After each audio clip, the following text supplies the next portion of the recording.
안녕하십니까. 대치동 박세무사입니다. 오늘 두 번째 사례를 말씀드릴 건데요. 이게 한참 기사가 좀 나왔던 내용입니다. 그리고 이슈도 좀 있고요. 그래서 그 부분에 대해서 좀 자세히 설명드릴 건데, 이번 사례는 웹툰 작가에 대한 사례입니다. 웹툰 작가가 어, 면세 신고하고 탈루한 소득으로 고가 사치품을 구매했다. 그리고 이제 제목이 그렇죠.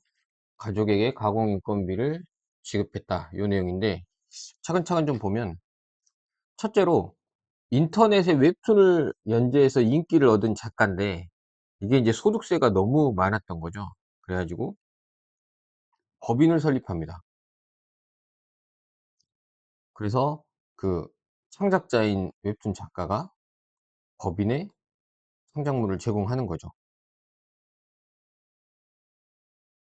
그리고 인제 이 법인 사업자가 됐기 때문에 이 법인 사업자 명의로 저작물을 플랫폼 사업자, 인제 웹툰 보는 그 있잖아요. 그 어플들도 있고 그런데, 여기다가 인제 웹툰을 공급하고, 그리고 세금 계산서를 미발급했습니다. 이게 세금 계산서 미발급인데, 이게 면세로 봐서 이제 세금 계산서를 발급하지 않은 거예요. 이 부분에 좀 이슈가 있고요. 이건 좀 이따 자세히 한번 설명드리겠습니다. 그리고 음 사주, 사주의 가족이, 이게 항상 나오는 건데 너무 판이 바뀌었죠. 사주의 가족이 이제 친인척인데, 실제 근무하지 않는데도 근무하는 것처럼 꾸며서 가공의 인건비를 지급했다. 이 법인에서 돈 뺄 때는 다 이렇게 하는 것 같아요. 이렇게 하시면 안 된다는 거를 계속 제가 말씀드리는 겁니다. 그리고 또 하나, 사주는 법인 명의의 슈퍼카를 여러 대를 보유했습니다. 그리고 법인 명의의 신용카드로 고가 사치품을 구매했고요. 그리고 SNS에 과시하는 등 호화 사치 생활을 영위했다. 전형적인. 이 부분은 사실 뭐 그닥 제가 설명드릴 게 없을 것 같아요. 법인 자금 유출로 가공인건비를 썼다. 그리고 호화 사치 생활을 영위했다. 근데 이게 매번 같은 내용이긴 한데, 보시면은 걸리는 사람마다 다 이게 걸리잖아요. 그리고 제가 인제 거래처들 보면 사장님들이 항상 물어보는 것도 이 내용이에요. 그래서 안 된다고 인제 말씀드리는데, 그럼 항상 여쭤보는 게 "얼마 정도의 차를 사도 되냐? 이게 호화 사치 생활이냐?" 요거를 항상 물어보시거든요. 그리고 뭐 시계도 사시고 하는데, 이게 인제 비싼 차를 한 대 탔다, 이런 게 아니고, 여기는 인제 보이지 않습니까? 여러 개, 요거는 뭐 포르쉐인가? 요거는 뭐, 요거는 고가 자동차는 아닌데 뭐 벤틀리인가? 그러니까 여러 대를 탄 거죠. 근데 이거 여러분이 보시면 웹툰 연재 작가로 이슈된 분 그 인터넷 검색해 보시면 누군지 아실 거예요. 슈퍼카를 몇 대 타서 막 인터넷에 올리고 자랑했고요. 막 고가 사치품 했고 뭐 이런 것들이 나옵니다. 그래서 인제 이런 것들이 타겟이 되어서 조사가 이루어진 것 같아요.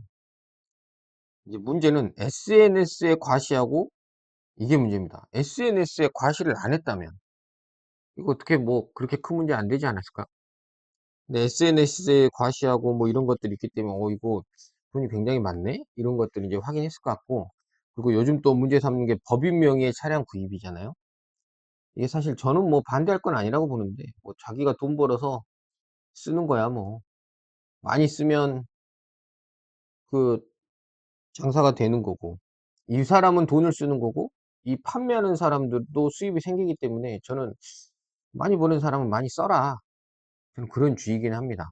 이게 계속 저축하면 돈이 안 돌지 않겠습니까? 근데 인제 이거는 그거 같아요. 인제 정서에 반하는 고런 내용인 것 같고, 일단 이 부분까지는 일반적인데, 여기서 이슈가 되는 건 이겁니다. 웹툰 작가들이 웹툰을 제공하는 게, 여기서는 지금 부가가치세 탈루로 받잖아요.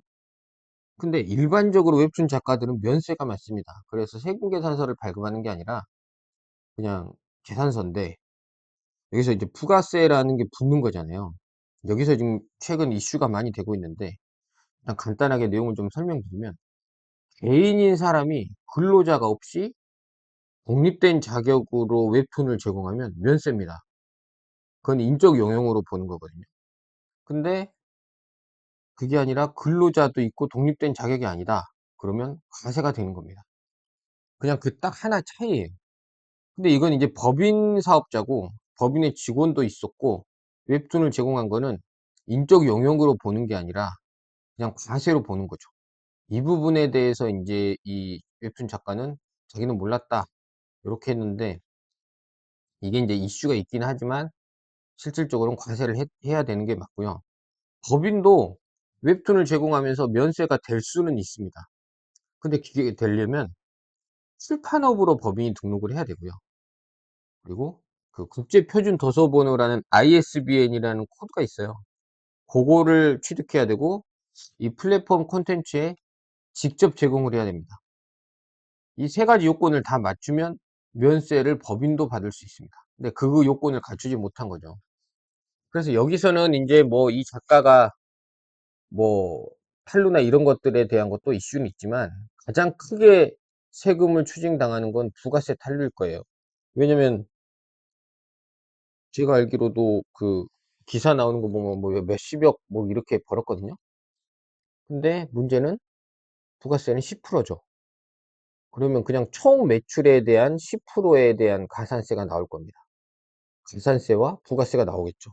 그럼 그게 적지 않을 거예요. 나머지 뭐 슈퍼카 사고 이런 거는 뭐 추징 당해봐야 그렇게 크진 않을 것 같은데, 그 부분이 크게 문제될 것 같아서 부가세 문제가 항상 저희도 힘듭니다.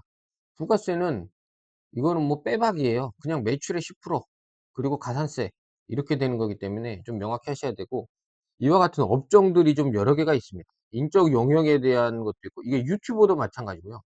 유튜버도 인적 용역이면 면세지만 그게 아니면 과세를 적용받게 됩니다.